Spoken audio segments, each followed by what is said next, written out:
Guillermo Del Toro's Frankenstein was jam-packed full of Easter eggs and hidden meanings. Let's go over 10 of the ones that I happen to notice.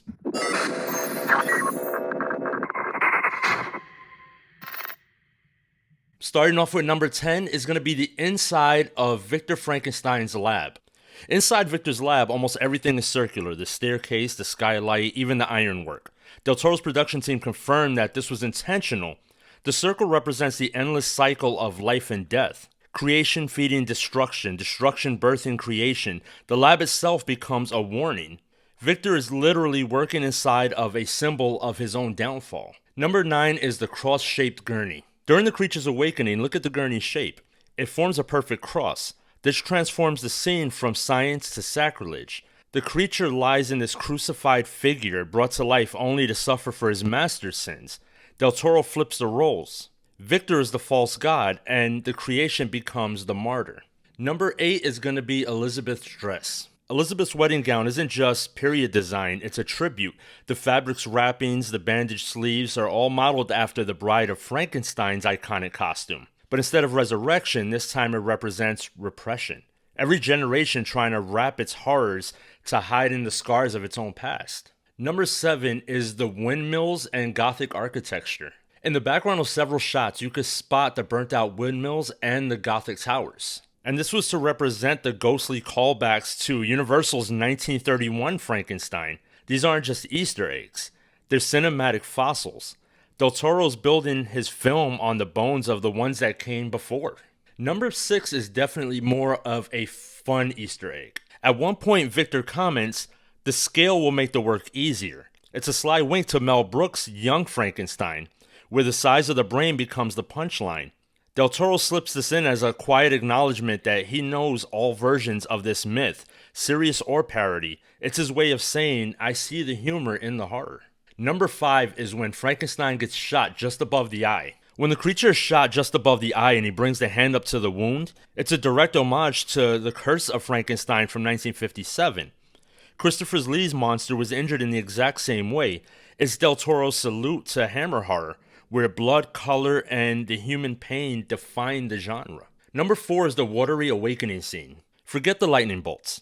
Del Toro's creation scene happens in near silence. Bathed in condensation and dripping water, this is straight from Mary Shelley's text where Victor describes his creature's watery speculative eye. Del Toro restores the sadness and wonder of that original moment.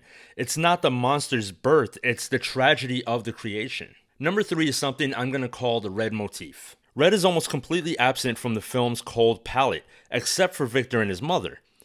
Early on, the mother wears red and leaves a bloody handprint across Victor's face. It's a visual mark of love and death intertwined. It's the origin of Victor's obsession, his attempt to bring that color, that life back from the grave. Throughout the story, Victor wears these red gloves, and it's the only splash of crimson that we ever see. The gloves are both protection and denial.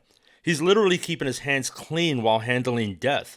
But when the creature finally awakens and stands over him, Victor's gloves are gone. He's barehanded, unprotected, and exposed to his own sin. The red has vanished from his clothes, so now it just lives in his conscience. It's one of the most haunting visual arcs in the film. From the mother's loving red to the son's guilt-stained hands. Number 2 is no top hats. Del Toro banned the usual Gothic cliches. No gears, no goggles, no top hats. His costume designer said he wanted the world to feel ancient, not stylized. The result is raw and tactile. Flesh, cloth, and bone.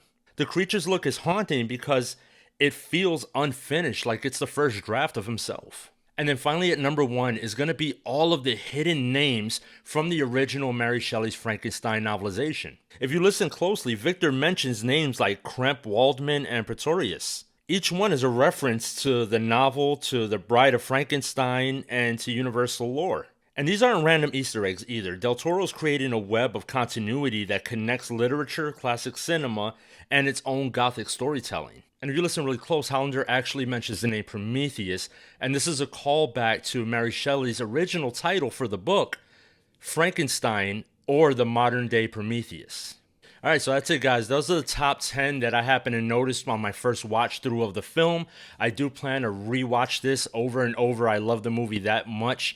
But let me know what you guys think. What are some of the things that you found that I didn't catch? Comment down below and let me know, and then also hit the like button on this video and subscribe to the channel if you haven't already.